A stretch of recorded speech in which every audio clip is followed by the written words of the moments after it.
आज हम आपको ले चल रहे हैं मेरी लाइफ की सबसे स्केरी ट्रैवल में। Yes, you heard me right. हमने ट्रैवल किया एयर इंडिया से a day after that horrifying incident, and this is how the whole flight journey went. सुबह सुबह हम निकले और पहुंच गए लंदन हीथ्रो एयरपोर्ट। और सरप्राइजिंगली टर्मिनल बिल्कुल शांत था, कम लोग, नो रश। तो हमने फटाफट से चेकिंग किया, अपने सीट में बैठे। थोड़ी देर में खाना भी आ गया और फिर सोचा चलो साथ साथ मूवी भी देख लेते। मम्मी जादू चैंपियन देख रही थी और फिर मैं कंफ्यूज था, तो मैंने वही किया जो आधा इंडिया करता है, खाने के साथ तारक मेहता का उल्टा चश्मा देखा। Honestly no matter how much we try to avoid, मन में थोड़ा डर तो था ही। एक दिन पहले जो हुआ वो बहुत स्केरी तो था ही, पर फ्लाइट सरप्राइजिंगली बहुत अच्छी थी। स्टाफ फ्रेंडली, खाना अच्छा और क्रू ने सब बहुत अच्छे से हैंडल किया। धीरे धीरे टेंशन थोड़ा कम सा हो गया। थोड़ा खाना, थोड़ा टेंशन, थोड़ी नींद और थोड़ी मूवी के बीच में पता ही नहीं चला कब हम दिल्ली पहुंचे और फिर दिल्ली से कब पटना पहुंच गए। अब हम जैसे ही पटना लैंड हुए, बॉडी में एक अजीब सी फीलिंग की एंट्री हुई। आप जब इतने दिन बाद अपने शहर आते हो, वो भी जब 7 समुंदर पार से, तो वो कुछ एक अलग सा ही फीलिंग होता है। एंड इस बार तो उस फीलिंग और ज़्यादा स्पेशल था क्योंकि ये पटना का नया एयरपोर्ट बन के तैयार था। बड़े बड़े लगेज बेल्ट को देख के लग रहा था हम किसी इंटरनेशनल एयरपोर्ट पे आ गए हैं। Clean, modern and absolutely amazing. The beautiful art on the wall and specially ये छत का painting, this was just the icing on the cake. And so we had to stop and take some pictures in front of it. This airport was actually representing our culture so beautifully.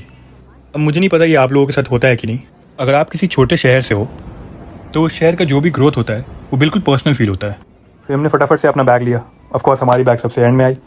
फिर हमने taxi पकड़ा और हम निकल पड़े अपने घर के लिए। बाय द वे, ये जो टैक्सी पार्क करने का जो स्पेस है ना, ये भी काफ़ी इंप्रूव हो गया है। You can actually let the taxi come in, wait for you without even bothering the traffic behind you.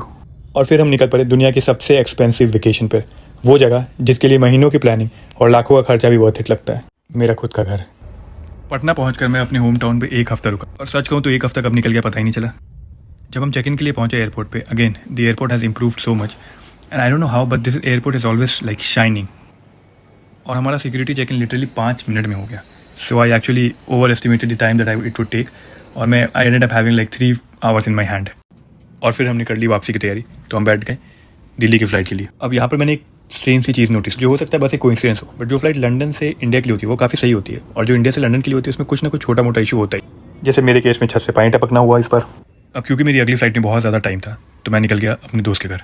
Cab और रैपिडो दोनों का प्राइस सेम ही था, बट मुझे दिल्ली का हवा खाना था, तो मैं निकल गया रैपिडो से। वहाँ पहुँचकर हमने थोड़ी बातें की, थोड़ा रिलैक्स किया और बहुत ज़्यादा बिरयानी खाई, और फिर वापस निकल गया एयरपोर्ट। मैं देख रहा हूँ लोग बहुत सारी बातें कर रहे हैं, अपनी अपनी ओपिनियन दे रहे हैं, ब्लेम भी कर रहे हैं, but to be honest I could see the sincerity in the ground staff and the cabin crew.